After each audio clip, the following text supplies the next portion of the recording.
guys, so it's beginning of day 5, 4 or 5. I honestly can't remember. All the days seem to be morphed into one. But anyway, I'm sitting here waiting on the sunrise. It's gonna come up over there somewhere, and I'm trying to work out a beginning for this today's video. And if it works out, I'm gonna use it.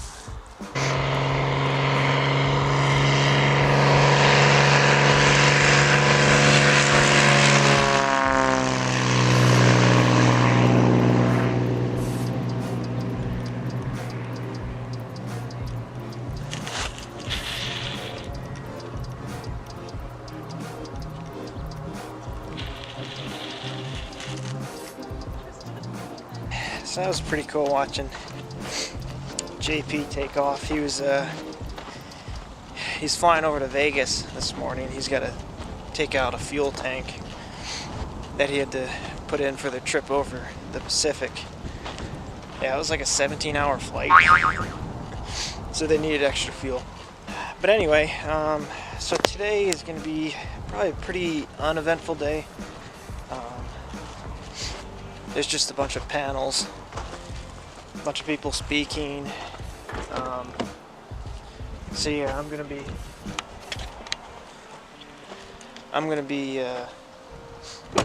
just attending a bunch of those. But other than that, it's probably I'll probably film some of it. But other than that, that's about all today's gonna be, and it's the same thing tomorrow. So yeah, that's what's on the list for today.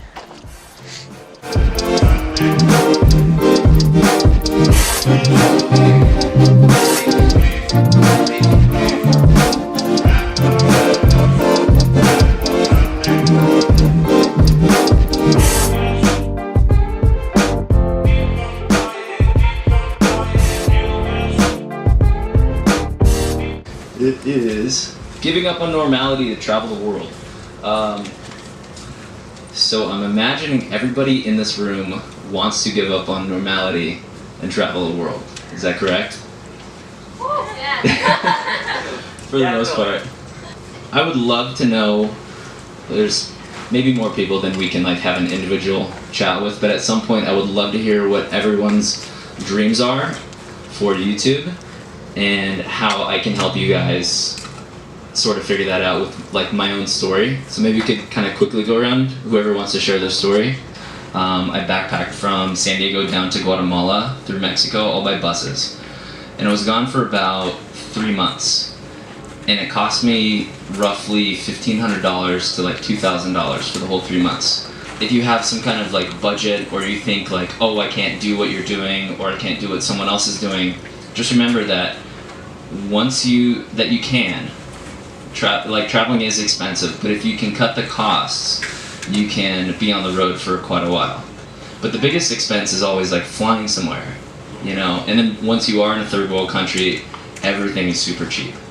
So what I did was I basically got a big piece of paper and I made my own like dream board, or like goal board, like what my ultimate dream job was, and that was in the center, which was to have my own travel show on Travel Channel.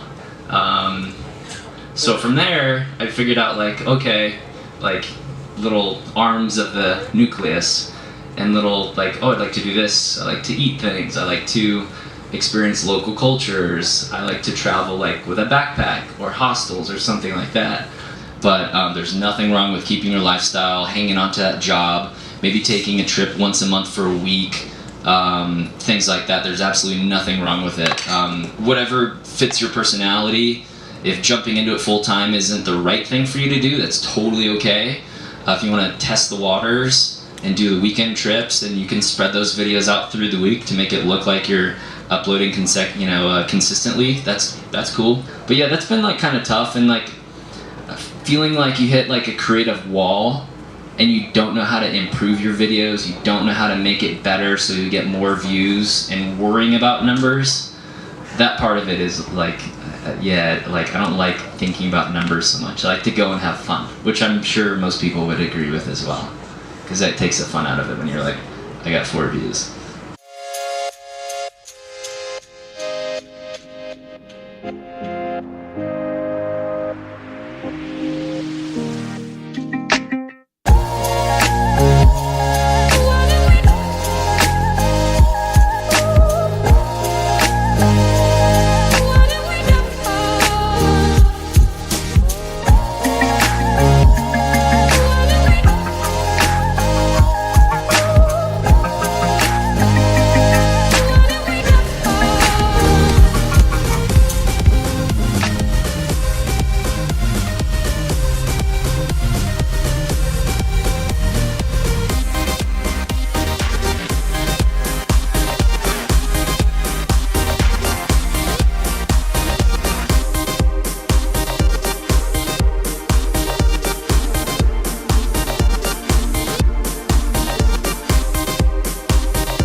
Flying around the world in a one-prop light aircraft, and we are right here because that dream, that reality has actually happened. I think the true severity and the true feeling of what the guys have achieved is going to be something that'll sink in months and months after this has happened. But I think this is very special that we have an audience, and especially with Louis and JP, to really get the feeling right in the heart of the moment when they've just landed just yesterday, and the energy. So please, without any further ado, can we please make some noise as loud as you can for JP and Louis?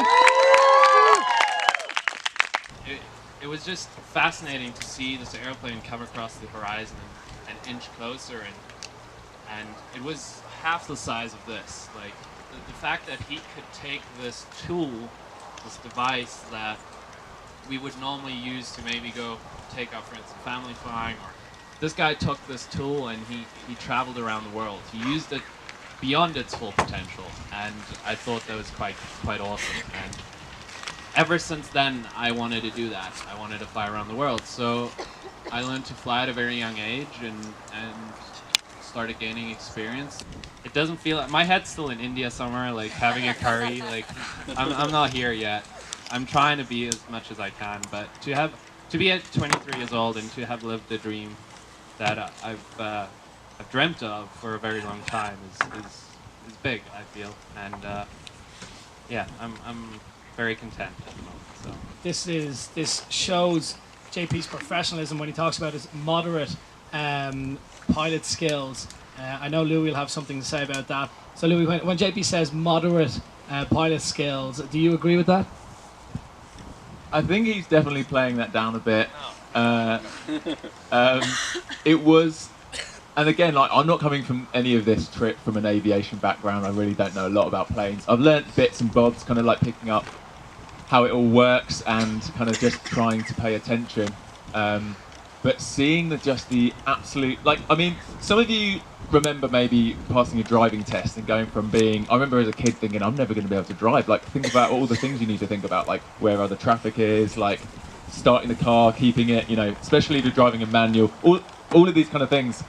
But going to like a plane is like insane next level. Like, there's so much processing and things that have to go on. And I'd say like it's a very skilled kind of, I don't know, like I think the skill level is hard to fathom. It's pretty serious, and I don't think I have the capability of doing it personally. I should probably correct that, because I did say something in a blog that upset a few people, where I said Louis is not made of pilot material, and Louis is. And this was the frustrating thing for me during this trip, is because the number one thing I appreciate about him on a daily basis didn't fit into this trip, and that was his being in the moment. He really embraces every moment. He lives life. He's happy. I don't know how this guy does not get like sad. At least 90% of the day, he's the happiest guy in the room. Some of the moments, like even thinking back to like the day we flew out of here, we took off, but that moment of taking off and just, I remember being like, bro, imagine the feeling when we land back here. Like, it was kind of that projection of like, and we were just grinning, and you know, flying off, and it was, you know, the sun was rising. It was just so beautiful. Another thing is, I think, and this comes down to JP's research and chatting to other people, is we had some really good tips of how to avoid getting into sticky situations. One of them was like, we need to take the GoPros off the wings when we go to certain countries. Another one was, we need to pretend to be like really professional. So we had to wear, I don't know if you saw the vlogs, these like really legit looking like uniforms where we had like epaulettes on our shirts. We made these like ID badges. And I felt like a fraud, like, you know that movie Catch Me If You Can? Yeah. When he's like pretends to be a pilot. I literally felt like that, and I felt really bad for the people watching that had like earned those stripes, and I'm like an absolute fraud. But it was so funny, like we landed in Egypt, and it was like a military airport, like fighter jets were taking off after we got in, like we had uniformed military guys come up to the plane, and then as we got out they were like, Captain, like shake our hand, like salute us almost, and I'm like, oh my gosh. Imagine if I just rolled up like this normally, they would have been like, who are these guys? But it like worked really well, like it worked a dream, didn't it? Flights from Brighton, and then we had another plane join and we did like a formation flying. And at the end of the day, with all of my A7S footage as well, we had like 600 gigabytes from one day of flying. And it just suddenly dawned on me, I was like, oh my gosh. And I think that vlog alone took like, I don't know how, I think, where's Aria? That took 3 days. That was like a 3-day edit from one daily vlog. And that's why people are like, oh, why are you so behind the vlogs? I'm like, look, you don't even understand. Like, this isn't a normal daily vlog. Like, and we were like, looking through all the footage to find the funny conversations. But we might be quiet for an hour. But I'm like, you don't want to like turn the camera off and then like before you start, you just want to ask something which escalates into a sudden like conversation. You're not just going to be like, I'm going to have a conversation now, like turn the camera, like you just don't know, like, or something might happen, the engine might cut out again, so we just rolled it all. So we have like insane amounts. I think I've got 16 terabytes of data, of footage from the whole trip. Alright guys, so that's going to be a wrap for today's video. Yeah, it was mostly just interviews, and there's actually one going on right now. But I've filmed so much, I'm almost out of card space for today. So yeah, I'll catch the highlights. But yeah, that'll do it for today.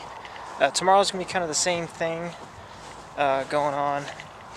But I'm still going to film it kind of the same way. But yeah, I hope you enjoyed today, and I'll see you tomorrow. 3, 2, 1, hit it! Ran it back.